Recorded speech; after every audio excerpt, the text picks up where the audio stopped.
2013 সালের সেই শাহবাগী দোসর লাকি আক্তার হঠাৎ করে শিক্ষার্থী ও গণমানুষের কিছু ইস্যুভিত্তিক আন্দোলনকে কাজে লাগিয়ে নতুন পরিকল্পনা বাস্তবায়নে মাঠে নেমেছে।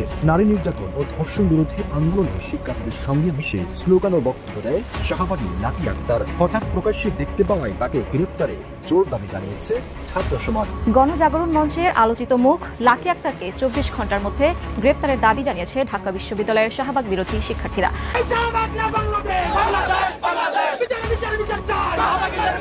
2013 সালে যুদ্ধাপরাধীদের ফাঁসির দাবিতে শাহবাগ কাঁপানো সেই লাকি আক্তার আবার ফিরেছে, কিন্তু এবার নতুন নামে নতুন এজেন্ডা নিয়ে।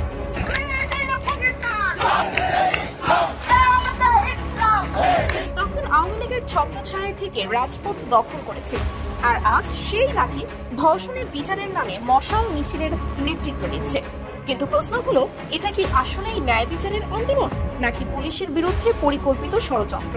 দেশজুড়ে বেড়েছে নারী নির্যাতন ও ধর্ষণের ঘটনা। এর প্রতিবাদে মাঠে নেমেছে বিভিন্ন শ্রেণী পেশার মানুষ এবং সংগঠন। একই দাবিতে দীর্ঘ 13 বছর পর রাজপথে দেখা যাচ্ছে গণজাগরণ মঞ্চের আলোচিত সেই লাকি আক্তারকে। এরই মধ্যে তাকে গ্রেপ্তারের দাবি উঠেছে। এমন পরিস্থিতিতে হঠাৎ খবর ছড়িয়েছে দুর্বৃত্তের হামলায় নিহত হয়েছেন ছাত্র ইউনিয়নের এই নেত্রী। কিন্তু সত্যি কি তাই নাকি গুজব? হাসিনা চলে গেছে, দোসররা রয়ে গেছে। কেউ কেউ পালিয়েছে, কেউ কেউ ভেতরে বসে দেশকে উত্তপ্ত করতে চাইছে, আরেকটি ফ্যাসিস্ট যুগের সূচনা করতে চাইছে। গতকালকে আমার বোন বা আমার সন্তান আসিয়া যখন তাকে যখন জানাজার জন্য উপস্থিত করা হয়, যখন তাকে শেষবারের মতো বিদায় দিচ্ছিল, তখন বাংলাদেশের একটি টেলিভিশনের স্ক্রিনে আমরা চোখ রেখে দেখছিলাম কোন একজন প্রেজেন্টার আমাদের 24-এর বিপ্লবের সেই মহানায়কদের শুয়োর বলে তুলনা করছে। আপনারা এই বিষয়টি জেনে গেছেন, নতুন করে আমার আর বলার কিছু নেই। কিন্তু প্রতিক্রিয়া কিছু আছে যেগুলো আপনাদের অবশ্যই মন দিয়ে শুনতে হবেন। এই শুয়োর বলার সাহস হলো কি করে, এবং এটার নেপথ্যে কারা রয়েছে, এটার ইন্ধনদাতা কারা, তারা আসলে চাইছে কি, এই বিষয়গুলো আপনাদের জানতে হবে একটা একটা করে। জাতীয় নাগরিক পার্টি বা এনসিপি সরকার সমর্থক ছাত্রদের নতুন দল বা কিংস পার্টি হিসেবে এরই মধ্যে পরিচিতি পেয়েছে। এর বড় কারণ সরকারের নানা সুবিধা ব্যবহার করছে দলটির নেতারা। এমন অভিযোগ দিনের পর দিন বাড়ছে। দলটির মুখ্য সমন্বয়কের বিরুদ্ধে সবশেষ অভিযোগ পুলিশের হেলিকপ্টার ব্যবহার করছে। আমাদের অনুসন্ধান বলছে, সরকারি গাড়ি ব্যবহার থেকে শুরু করে সরকারি বাংলো, হেলিকপ্টার সবই ব্যবহার করছে দলটির নেতারা। এর মধ্যে দলটির নানা অনুষ্ঠানে যে বিপুল অর্থ খরচ করা হচ্ছে, সে অর্থের উৎস নিয়ে উঠেছে নানা প্রশ্ন। প্রিয় দর্শক শ্রোতা, আসসালামু আলাইকুম। নতুন একটা ভিডিওতে আপনাদের জানাচ্ছি স্বাগতম। এইমাত্র পাওয়া তাজা এবং গরম খবর। প্রিয় দর্শক বন্ধুরা, বাংলাদেশকে স্থিতিশীল করার জন্য কিন্তু লাখি থেকে শুরু করে অনেকেই কিন্তু রাস্তায় নেমে পড়েছে। লাকি আক্তারকে কিন্তু শাহবাগী থেকে গ্রেপ্তার করা হয়েছে, পুলিশ গ্রেপ্তার করেছে। সেই সাথে অনেক মিডিয়ায় কিন্তু এখনো ভারতের এজেন্টের হাতে এবং ভারত রয়ের হাতে চালাচ্ছে, এমনটা জেনেছে গণমাধ্যমে। প্রিয় দর্শক বন্ধুরা, আজকের এই ভিডিওতে আপনারা বিস্তারিত এবং প্রমাণের মাধ্যমে অনেক কিছু দেখতে পারবেন এবং জানতে পারবেন। আমি আশা রাখবো আজকের ভিডিওটি সম্পূর্ণ দেখবেন, স্কিপ না করে।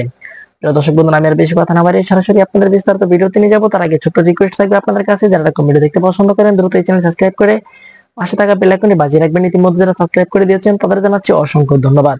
প্রিয় দর্শক বন্ধুরা, চলুন তাহলে এই ভিডিওতে একটি লাইক করে দিয়ে আমরা বিস্তারিত ভিডিওগুলো মোবাইল স্ক্রিন থেকে ধারাবাহিকভাবে একের পর এক দেখে আসি। বেড়েছে নারী নির্যাতন ও ধর্ষণের ঘটনা। এর প্রতিবাদে মাঠে নেমেছে বিভিন্ন শ্রেণী পেশার মানুষ এবং সংগঠন। একই দাবিতে দীর্ঘ 13 বছর পর রাজপথে দেখা যাচ্ছে গণজাগরণ মঞ্চের আলোচিত সেই লাকি আক্তারকে। এরই মধ্যে তাকে গ্রেপ্তারের দাবি উঠেছে। এমন পরিস্থিতিতে হঠাৎ খবর ছড়িয়েছে দুর্বৃত্তের হামলায় নিহত হয়েছেন ছাত্র ইউনিয়নের এই নেত্রী। কিন্তু সত্যি কি তাই নাকি গুজব, জানাচ্ছেন শেখ ফরিদ।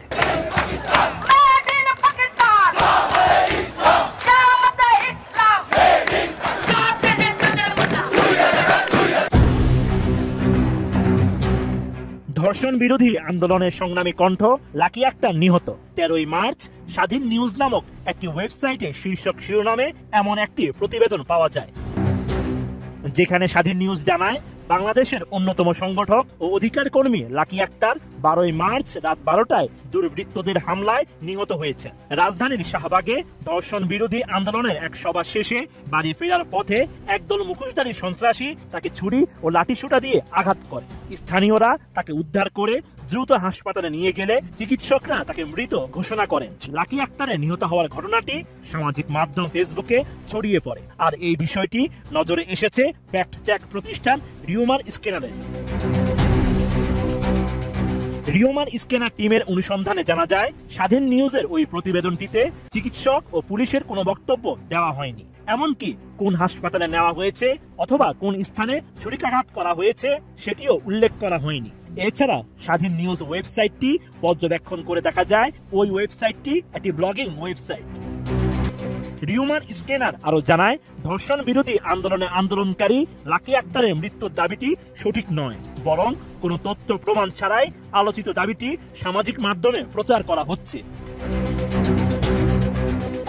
অনুসন্ধানের শুরুতে প্রাসঙ্গিক কিওয়ার্ড সার্চ করে গণমাধ্যম ও বিশ্বস্ত সূত্রে এই সংক্রান্ত কোনো তথ্য পাওয়া যায়নি। সুতরাং ধর্ষণ বিরোধী আন্দোলনকারী লাকি আক্তার মারা যাওয়ার দাবিটি সম্পূর্ণ মিথ্যা। গণজাগরণ মঞ্চের আলোচিত মুখ লাকি আক্তারকে 24 ঘন্টার মধ্যে গ্রেপ্তারের দাবি জানিয়েছে ঢাকা বিশ্ববিদ্যালয়ের শাহবাগ বিরোধী শিক্ষার্থীরা।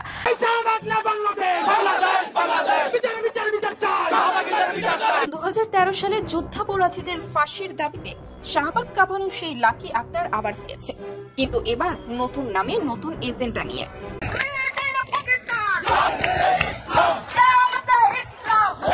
তখন আওয়ামী লীগের ছত্রছায়া থেকে রাজপথ দখল করেছিল, আর আজ সেই লাকি ধর্ষণের বিচারের নামে মশাল মিছিলের নেতৃত্ব দিচ্ছে। কিন্তু প্রশ্ন হলো, এটা কি আসলেই ন্যায় বিচারের আন্দোলন, নাকি পুলিশের বিরুদ্ধে পরিকল্পিত ষড়যন্ত্র? একসময়ের শাহবাগী লাকি এখন নতুন ইস্যু নিয়ে মাঠে নেমেছে। আসল উদ্দেশ্য ন্যায় বিচার নাকি সরকারের বিরুদ্ধে চক্রান্ত? তার নেতৃত্বে বাম রাজনীতির নামে বিশৃঙ্খলার নতুন প্লট সাজানো হচ্ছে। শাহবাগে পুলিশকে উস্কে দিয়ে সংঘর্ষ বাঁধানোর চেষ্টা, ডিসি পোশাক ছিঁড়ে ফেলা হয়েছে, তার হাত থেকে আইডি কার্ড ছিনিয়ে নেওয়া হয়েছে, পুলিশের লাঠি কেড়ে নিয়ে আইন শৃঙ্খলা বাহিনীকে চ্যালেঞ্জ ছুড়ে দেওয়া হয়েছে। 2013 সালে যেভাবে শাহবাগকে ব্যবহার করা হয়েছিল, এবারও একই কৌশল। সরকারের বিরুদ্ধে উত্তেজনা ছড়িয়ে দেশে অরাজকতা তৈরির চেষ্টা চলছে। আন্তর্জাতিক মহলের ইন্ধনে পুলিশকে দুর্বল করে বিশৃঙ্খলা তৈরির গভীর চক্রান্ত। লাকির নেতৃত্বে যারা দেশকে অস্থিতিশীল করতে চায় তাদের চিহ্নিত করতে হবে। পুলিশকে দুর্বল করার এই চক্রান্তের বিরুদ্ধে জনগণকে জাগতে হবে। শাহবাগের রাজপথ কোনো বিশৃঙ্খলাকারীর হাতে তুলে দেওয়া যাবে না। পুলিশকে উস্কে দিয়ে যারা দেশে আগুন লাগাতে চায় তাদের রুখতে হবে। দেশের শান্তি ধ্বংসের এই ষড়যন্ত্র এখনই থামাতে হবে।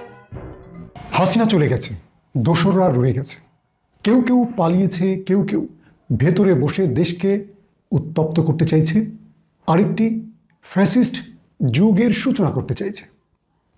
গতকালকে আমার বোন বা আমার সন্তান আসিয়া যখন তাকে যখন জানাজার জন্য উপস্থিত করা হয়, যখন তাকে শেষবারের মতো বিদায় দিচ্ছিল, তখন বাংলাদেশের একটি টেলিভিশনের স্ক্রিনে আমরা চোখ রেখে দেখছিলাম কোন একজন প্রেজেন্টার আমাদের 24-এর বিপ্লবের সেই মহানায়কদের শুয়োর বলে তুলনা করছে।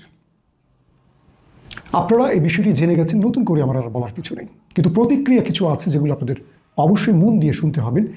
এই শুয়োর বলার সাহস হলো কি করে, এবং এটার নেপথ্যে কারা রয়েছে, এটার ইন্ধনদাতা কারা, তারা আসলে চাইছে কি, এই বিষয়গুলো আপনাদের জানতে হবে একটা একটা করে। বাংলাদেশের যতগুলো টেলিভিশন এই মুহূর্তে রয়েছে, বাংলাভিশন, এনটিভি, এরকম 2-3টি ছাড়া প্রত্যেকটা টেলিভিশন এসেছিল হাসিনার হাত ধরে। বাকি যে কটা আগে ছিল, দিগন্ত টেলিভিশন, ইসলামিক টেলিভিশন, চ্যানেল 1, এগুলো বন্ধ করে দেওয়া হয়েছিল। এবং আমরা পরবর্তী সময় দেখেছি হাসিনার রেজিমে এই টেলিভিশনগুলো হাসিনার বন্দনা কিংবা আওয়ামী লীগের দালালি করতে করতে এমন পর্যায়ে চলে গেছে যে দেশের মানুষ এই টেলিভিশনগুলো দেখা বন্ধ করে দিয়েছে। তারা দেখতে শুরু করেছে আমাদের ফেসবুক, ইউটিউবে আমাদের কথা বা আমাদের ব্লগ, আমাদের ভিডিও। এরপর এই টেলিভিশনগুলো সরকারের কাছে আবেদন করেছিল ইউটিউব বন্ধের জন্য, অথবা ইউটিউবে এমন নীতিমালা করা উচিত যাতে আমরা আসলে ঠিকমতো কন্টেন্ট যেন বানাতে না পারি। এই মোজাম্মেল বাবুর এই উদ্যোগগুলো নিয়েছিল। কারণ কি জানেন, তারা চেয়েছিল টেলিভিশনের বাইরে যেন আর কোনো মুখপাত্র বা কথা বলার কিছু না থাকে, তাহলে ইলিয়াস, পিনাকি, কনক সরোয়ার কিংবা মাসুম মাহবুবদের জন্ম হতো না। দর্শক, হাসিনা 5 তারিখে চলে যাবার পর আমরা দেখেছি আওয়ামী লীগের প্রথম সারির নেতারা আত্মগোপনে চলে গেছেন, বড় সংখ্যক নেতারা চলে গেছেন ক্যান্টনমেন্টে। এরপর সেখান থেকে হাতে গোনা কজনকে আমরা গ্রেফতার হতে দেখেছি। বাকিরা কি করে ক্যান্টনমেন্ট থেকে পালিয়ে গেছেন এর উত্তর আজ পর্যন্ত আইএসপিআর কিংবা সেনাপ্রধান আমাদের দেননি। যাদের বিরুদ্ধে মামলা হয়েছে, যাদের বিরুদ্ধে মামলা চলমান, তাদেরকে কি করে ক্যান্টনমেন্ট থেকে ছেড়ে দেওয়া হলো, এখন পর্যন্ত কজনে কোন ক্যান্টনমেন্টে রয়েছে, এই ব্যাপারে সেনাবাহিনীর কোনো বক্তব্য আমরা পাইনি। আমরা প্রকাশ্যে যে দেখেছি এরাই কি শুধু ফ্যাসিস্ট বা দোসর? যে গণমাধ্যম আমাদের মুখ চেপে ধরেছিল, বা যে গণমাধ্যম 16টা বছর ধরে মিথ্যেকে আমাদের শুনিয়েছে, মিথ্যেকে গিলিয়েছে, আর সত্য থেকে আমাদের সরিয়ে নিয়েছে বা সত্যের সামনে পর্দা দিয়ে দিয়েছিল, সেই গণমাধ্যমের কজনের বিচার হয়েছে? ফারজানা রূপার শাকিলকে আটকালে কি দায় শেষ? কোথায় মুন্নি সাহা, কোথায় জয়ী মামুন, কোথায় আরও যারা ছিলেন, যারা টেলিভিশনগুলো দখল করে হাসিনা বন্দনা গাইতেন? তাদের কোনো বিচার হয়নি। আসলে কেন হয়নি? এই বিষয়টি আলোচনার আগে আরও গুরুত্বপূর্ণ কথা হলো, বাংলাদেশের টেলিভিশনগুলোকে আজকে আপনারা যেমন দেখছেন, আপনার কি মনে হচ্ছে এই টেলিভিশনগুলোর চেহারা পাল্টে গেছে বা মানুষগুলো সব পাল্টে গেছে, বা তারা হঠাৎ করে সত্য বলতে শুরু করেছে 5 তারিখের পর? আসলে তা নয়। তাদেরকে উপর থেকে নির্দেশ দেওয়া হয়েছে, তোমরা এই মুহূর্তে চুপ থাকো, ওদের কথাগুলি বলো। কিন্তু ওদের কথাগুলো যখন বলবে, মাঝে মাঝে এমন কিছু কাজ তোমরা করবে বা এমন কিছু তথ্য উপাত্ত হাজির করবে যাতে করে 24-এর চেতনাগুলো ম্লান হয়ে যায়, 24-এর হিরোরা যেন ভিলেন হয়ে যায়, ইউনূস যেন ভিলেন হয়ে যায়, বিএনপি, বেগম জিয়া, তারেক রহমান কিংবা জামাত বা ইসলামী দলগুলো যেন ভিলেন হয়ে যায়। তোমরা এমন কাজ করবে যাতে মানুষ বলতে বাধ্য হয়, আগেই তো ভালো ছিলাম, হাসিনার সময়টি তো ভালো ছিলাম। আজকে দেখেন বাংলাদেশে হঠাৎ করে যখন একটার পর একটা আন্দোলন, মব তৈরি কিংবা দাবি আদায়, সড়কে বিভিন্ন গোষ্ঠী রাস্তায় নামলো, সরকার প্রত্যেকটাকে কন্ট্রোল করলো, হঠাৎ করে পশ্চিমবঙ্গের আদলে নতুন করে বাংলাদেশে ধর্ষণের একটা ইস্যুকে সামনে হাজির করা হচ্ছে। হঠাৎগুলো পুরুষগুলো একসঙ্গে এরকম খারাপ হয়ে গেল। প্রতিদিনই এখন আমরা দেখছি শিশুদের উপর। কারণ কি? শিশুদের উপর এই ঘটনাগুলো ঘটলে মানুষের কাছে এটা অনেক বেশি মানবিক হয়ে উঠবে, আক্ষেপের কারণ হবে, মানুষ ক্ষুব্ধ হবে, বিক্ষুব্ধ হবে। আমি মনে করি এগুলো কোনো গেমের অংশ হতে পারে, ষড়যন্ত্রের অংশ হতে পারে, বলছি হতে পারে। দর্শক, হঠাৎ করে এই আসিয়াকে ঘিরে মাঠে নামানো হলো লাকিকে। লাকি কিন্তু এতদিন চুপ ছিল। সুবর্ণচরে বিএনপিকে ভোট দেওয়ার জন্য যে যে মহিলাকে, যার সন্তান ছিলেন, একাধিক সন্তান, যে মাকে আওয়ামী লীগের সন্ডা পান্ডারা নষ্ট করেছিল, তাদের জন্য লাকিরা নামিনি, রোকেয়া প্রাসীরা নামিনি আমাদের জাফর ইকবাল বা আমাদের আসিফ নজরুলের শাশুড়ি জাফর ইকবালের ভাইয়ের বউ শাওন বেগম বলছি আমি, তার সাথে হুমায়ুনের নামটি, মানে আমার স্যারের নামটি যোগ করতে চাই না। দর্শক, ওরা আসলে চাইছে বাংলাদেশে এমন একটা পরিবেশ তৈরি করতে যেটাকে সামনে রেখে এই সরকারের পতন হয়। এর জন্য আপনারা এখন কাকে দায় দেবেন? শুধু আওয়ামী লীগ? আমি বলবো এখানে বিএনপি এবং জামাতের দায় আছে। বিএনপি এবং জামাতের দায়টা কোথায়?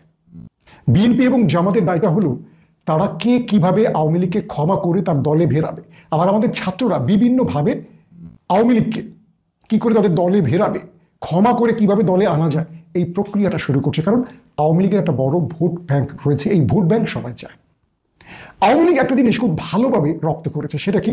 যে ওরা চুপ চুপ করে এই দলগুলোর সাথে খেলবে, কখনো ছাত্রদের সাথে আঁতাত করতে চাইবে, কখনো বিএনপির সাথে, কখনো জামাতের সঙ্গে, এবং এর মধ্য দিয়ে 3টা দলকে লাগিয়ে দিবে, মুখোমুখি করে দেবে। এবং তাই ঘটছে বাংলাদেশে।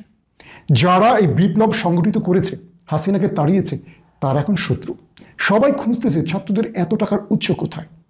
সবাই বলছে বিএনপি টেম্পু লীগ হয়ে গেছে, বা টেম্পু স্ট্যান্ড হয়ে গেছে। সবাই বলছে জামাত 71 বিরোধী রাজনৈতিক দল। দেখেন এই 3টি দল যারা একসঙ্গে ছিল তারা বিভাজিত।